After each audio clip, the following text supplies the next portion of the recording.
కర్ణాటక కాంగ్రెస్ కొత్త ప్రభుత్వ ఏర్పాటు దిశగా అడుగులు వేగంగా పడుతున్నాయి. సీఎం సిద్దరామయ్య రాజీనామాను గవర్నర్ ఆమోదించగా తదుపరి ముఖ్యమంత్రిగా డీకే శివకుమార్ బాధ్యతలు చేపట్టే అవకాశాలు కనిపిస్తున్నాయి.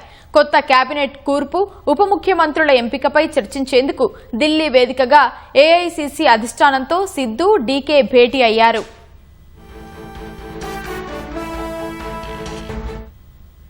కర్ణాటకలో నూతన ప్రభుత్వ ఏర్పాటు, మంత్రివర్గ పునర్వ్యవస్థీకరణ, నూతన కాంగ్రెస్ శాసనసభాపక్ష నేత ఎంపికపై చర్చించేందుకు డీకే శివకుమార్ ఢిల్లీలో పర్యటిస్తున్నారు.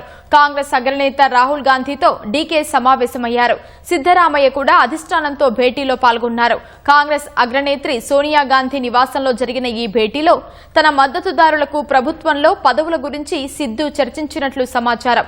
సిద్దరామయ్యను రాజ్యసభకు ఎంపిక చేయడంపై అధిష్టానం సమాలోచనలు జరిపినట్లు తెలుస్తోంది. ఈ సమావేశంలో కర్ణాటక కాంగ్రెస్ ఇన్ఛార్జ్ రణ్దీప్ సూర్జేవాలా కూడా పాల్గొన్నారు. రేపు శాసనసభాపక్ష సమావేశం నిర్వహించిన అనంతరం కొత్త ముఖ్యమంత్రి ప్రమాణ స్వీకారం తేదీతో పాటు మంత్రివర్గం అంశాలపై కాంగ్రెస్ అధిష్టానం నుంచి అధికారిక ప్రకటన వెలువడే అవకాశం ఉంది. డీకే శివకుమార్ తదుపరి ముఖ్యమంత్రిగా బాధ్యతలు చేపట్టే అవకాశాలు ఎక్కువగా కనిపిస్తున్నాయని పార్టీ వర్గాలు తెలిపాయి.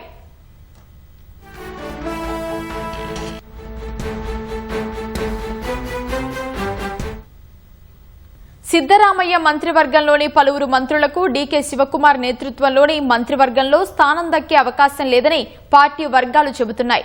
ప్రభుత్వంలో సామాజిక, ప్రాంతీయ సమతుల్యతను కాపాడేందుకు 4 ఉప ముఖ్యమంత్రులను నియమించే అవకాశం ఉందని పేర్కొన్నాయి. అయితే సిద్దరామయ్య కుమారుడు ఎమ్మెల్సీ యతీంద్రను డీకే శివకుమార్ మంత్రివర్గంలోకి తీసుకుంటారని సమాచారం.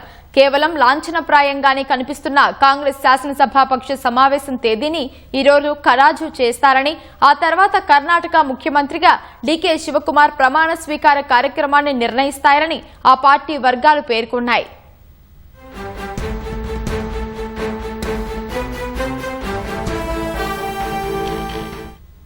కర్ణాటక ముఖ్యమంత్రి సిద్దరామయ్య రాజీనామాను గవర్నర్ థావర్చంద్ గెహ్లోట్ ఆమోదించారు.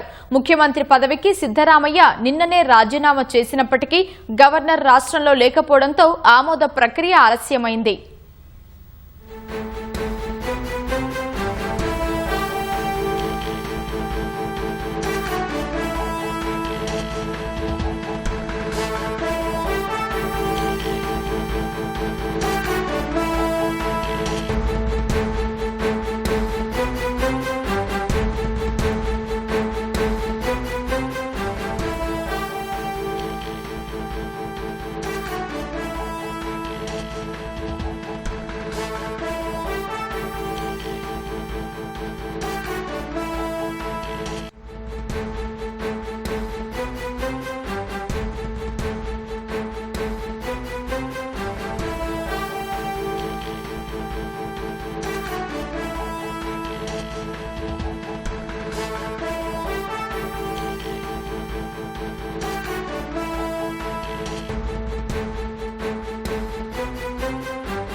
కర్ణాటక కాంగ్రెస్ కొత్త ప్రభుత్వ ఏర్పాటు దిశగా అడుగులు వేగంగా పడుతున్నాయి.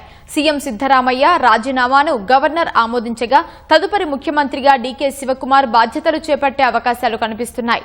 కొత్త కేబినెట్ కూర్పు, ఉప ముఖ్యమంత్రుల ఎంపికపై చర్చించేందుకు ఢిల్లీ వేదికగా ఏఐసీసీ అధిష్టానంతో సిద్దు, డీకే భేటీ అయ్యారు.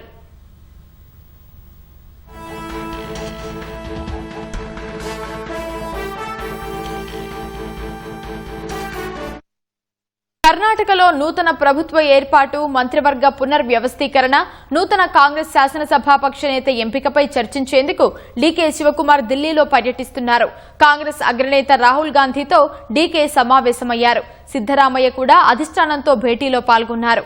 కాంగ్రెస్ అగ్రనేత్రి సోనియా గాంధీ నివాసంలో జరిగిన ఈ భేటీలో తన మద్దతుదారులకు ప్రభుత్వంలో పదవుల గురించి సిద్దు చర్చించినట్లు సమాచారం. సిద్దరామయ్యను రాజ్యసభకు ఎంపిక చేయడంపై అధిష్టానం సమాలోచనలు జరిపినట్లు తెలుస్తోంది. ఈ సమావేశంలో కర్ణాటక కాంగ్రెస్ ఇన్ఛార్జి రణ్దీప్ సూర్జేవాలా కూడా పాల్గొన్నారు. రేపు శాసనసభాపక్ష సమావేశం నిర్వహించిన అనంతరం కొత్త ముఖ్యమంత్రి ప్రమాణ స్వీకారం తేదీతో పాటు మంత్రివర్గం అంశాలపై కాంగ్రెస్ అధిష్టానం నుంచి అధికారిక ప్రకటన వెలువడే అవకాశం ఉంది. డీకే శివకుమార్ తదుపరి ముఖ్యమంత్రిగా బాధ్యతలు చేపట్టే అవకాశాలు ఎక్కువగా కనిపిస్తున్నాయని పార్టీ వర్గాలు తెలిపాయి.